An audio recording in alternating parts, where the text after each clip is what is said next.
Salut les amoureux du ballon rond, on commence cette revue de presse en Italie où ça jouait hier soir en clôture de la 27e journée de Serie A. Et l'Atalanta a repris sa marche en avant après 4 matchs sans victoire. L'ADA n'a fait qu'une bouchée de la Sampdoria, 4-0. Cela fait la une du Corriere dello Sport qui met en avant le but du russe Miranchuk qui n'a pas laissé transparaître sa joie. Grâce à ce succès, l'Atalanta est 4ème à seulement 3 points de la Juve, 3ème.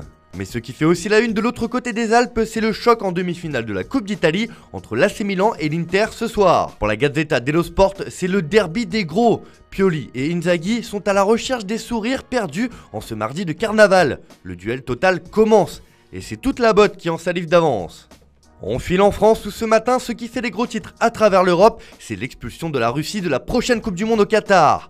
Alors que le conflit entre l'Ukraine et la Russie est dans tous les esprits depuis quelques jours, la FIFA a tranché. Pour l'équipe, c'est un carton rouge. La FIFA et l'UEFA ont décidé d'exclure la Russie de toutes les compétitions internationales jusqu'à nouvel ordre. Ils ont suivi le CIO qui a demandé hier à bannir les sportifs russes et biélorusses des compétitions internationales. La sélection russe ne devrait pas disputer les barrages de la prochaine Coupe du Monde de foot. Une information qui fait aussi la une en Belgique avec la dernière heure, mais c'est toute l'Europe et tous les médias sportifs qui mettent en avant ce coup de tonnerre.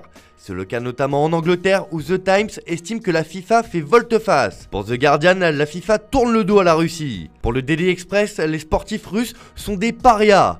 Enfin, pour le Daily Star, la FIFA se ressaisit enfin avec cette décision forte. Si la France, la Belgique et l'Angleterre reprennent en cœur et applaudissent la décision de l'instance du football mondial, en Espagne aussi on salue ce courage qu'a eu la FIFA. Le quotidien AS nous gratifie d'une super première page avec un cinglant dehors. L'UEFA ne permettra pas non plus à ses clubs et à ses équipes nationales de participer à ces compétitions, résume le quotidien ibérique. Même son de cloche en une de Marca qui indique que la Russie est hors de tout. Pour les Sportius, c'est le point Poutine, alors que pour El País, le sport isole la Russie. Même au Portugal, cela fait la une de O Jogo qui estime que le football met la Russie à la porte.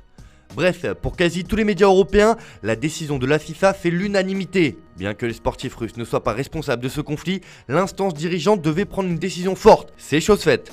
Allez, on reparle football et on retourne en Angleterre où Cristiano Ronaldo et Jack Grealish font la une du Manchester Evening News ce matin. Si le Portugais inquiète alors que Ralf Rangnick ne verrait pas d'un bon oeil qu'il soit encore le fer de lance de l'attaque de Manchester United la saison prochaine, Pep Guardiola a lui mis un coup de pression à Grealish, le transfert le plus cher des Citizens l'été dernier. Il est temps de te brancher, Jack, écrit le quotidien local qui fait dans le jeu de mots. Le coach espagnol a dit à son joueur qui a coûté près de 120 millions d'euros d'oublier ses statistiques et de jouer son propre jeu. Peut-être qu'il a trop écouté ce que les gens disent, a déclaré Guardiola. Sur le retour après une légère blessure au tibia, l'Anglais doit enfin montrer de quoi il est capable. C'est ce que souhaite son entraîneur.